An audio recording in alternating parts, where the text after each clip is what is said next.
So the way it works is contrast causes you to launch those rockets. When someone's rude to you, you prefer nicer relationships. When you get lost every time you leave the house, you launch rockets that are asking for more clarity, a greater sense of direction. When you aren't paid what you think you're worth, you are launching rockets of desire to be paid according to what you believe you are worth.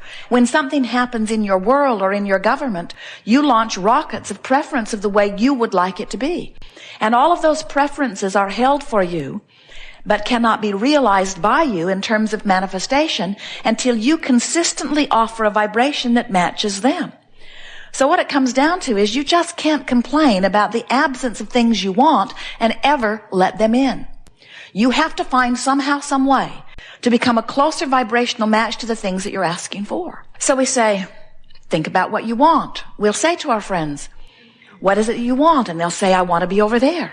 And we'll say, well, tell us about what's over there. Why does that appeal to you? And they'll say, because over here is so awful. And we say, well, now we're talking about over here again. Let's talk about over there. And they say, all right, I really want to get over there. And we'll say, well, tell us what's over there. What will it be like when you're over there? And they'll say, oh, it will be so much better than over here. And we say, in what way? And they'll say, well, let me tell you what's wrong with over here. And we say, well, we would really rather talk about what's over there. But our friends, almost all of you, are more practiced about what's over here. And so these words fly out of you. You have clever dialogue that you offer. You have stories that you've been telling for years. You have jokes that you've picked up that match the points that you're trying to make. In other words, you have points that you want to make that point out that things should be better for you. But in every moment that you're making those points, you're holding yourself vibrationally apart from the better life that is waiting for you in vibrational escrow. In other words, you just can't keep telling those stories. You just can't keep activating where you are and move to a different place. And that's why most of the people you know, maybe even you're noticing it in your own life experience, things don't change that much for you. Different places, different faces, but things keep percolating along pretty much as they have been because most of you are offering most of your vibration in response to what you are observing.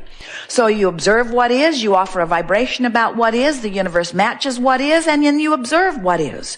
And then you observe what is, and you offer a vibration what is, the universe matches what is, and then you observe what is. And as you observe what is, you offer a vibration of what is, and the universe matches what is, and then you get more of what is. And then you observe what is, and then the universe matches what is, and then you complain about what the universe is doing about what you're getting, and then the universe matches more of it, and then you're getting the picture, aren't you?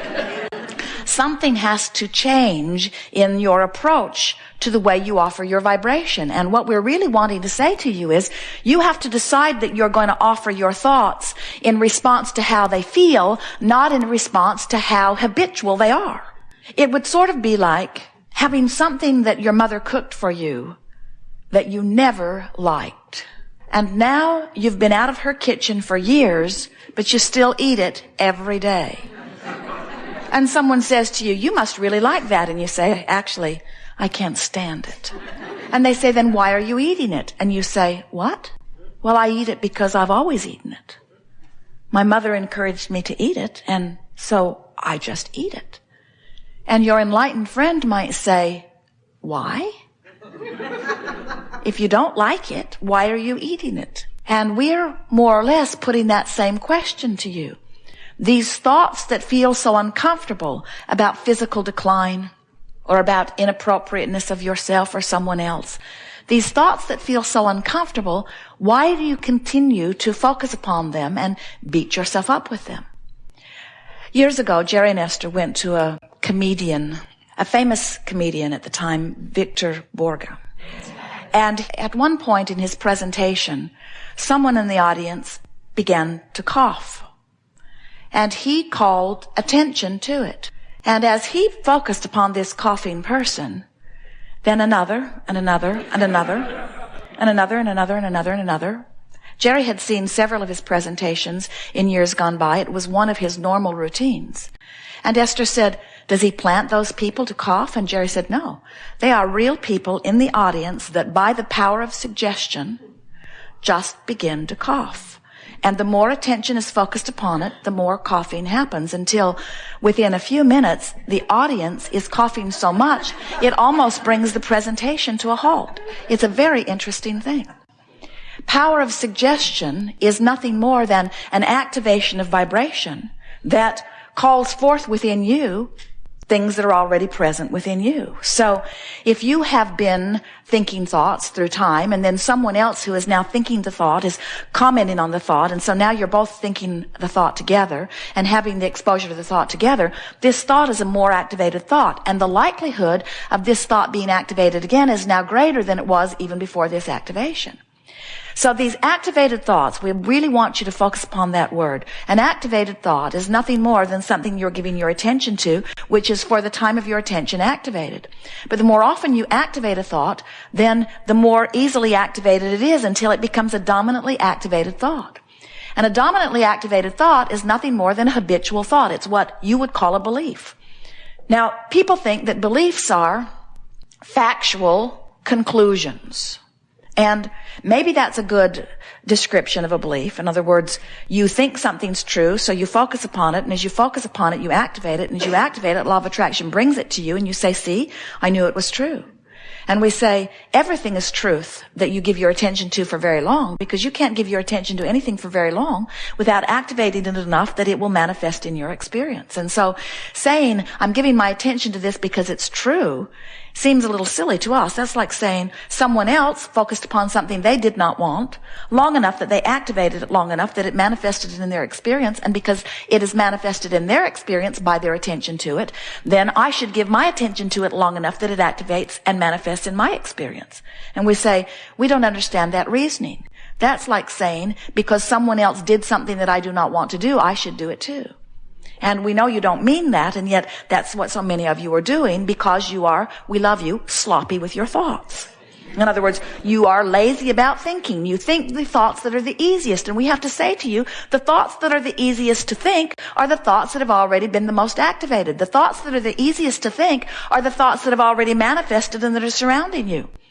If a comedian can make a room full of people begin coughing just by the power of suggestion in a matter of minutes, then can you imagine what's happening to you as you listen to the television playing in the background with hour after hour after hour of commercial pointing out your fallibility, pointing out the decline of your physical body, offering suggestions of things?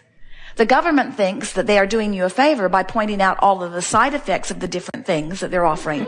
But actually, they have compounded the negative effect of the commercials by 1,000-fold, because now, not only is what activated within you the slight symptom that you might have that makes you ask for this ingredient that might cure it, but now you are privy to all of the vibrational dialogue about all of the possible side effects, because one person in a city that you do not know had such an effect, and so now they feel that they must point that out to you.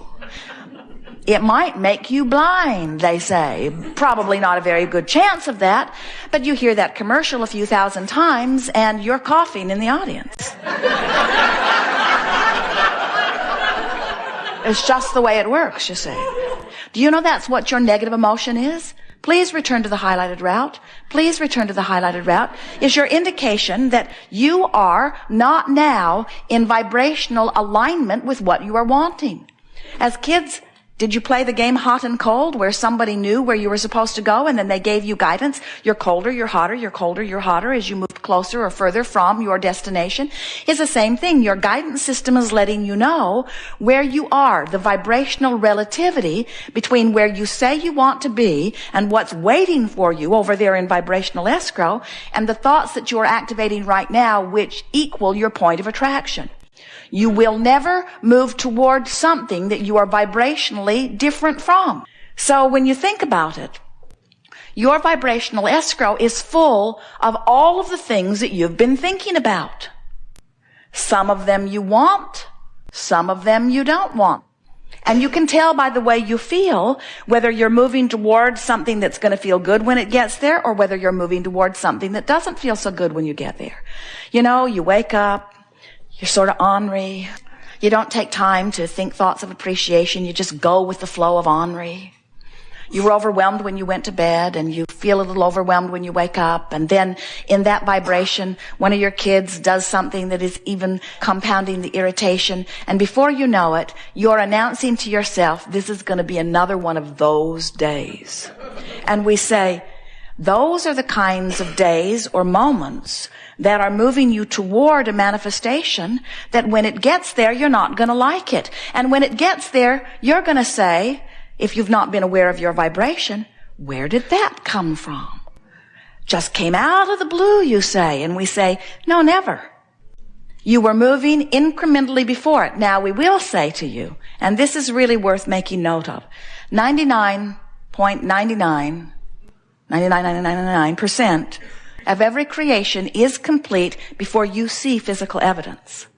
So you're feeling your future full of all kinds of things, but you can tell by the way you feel which of those things you're moving toward that are going to please you when you get there, and which of those things that you're moving toward that are not going to please you when you get there. So our encouragement to you is to make a decision today. We'll wait for you. It's all right. Just open it up. She's trying to be very quiet, but it's not possible with that paper, is it? No reason to feel uncomfortable. There is only love and slight annoyance here.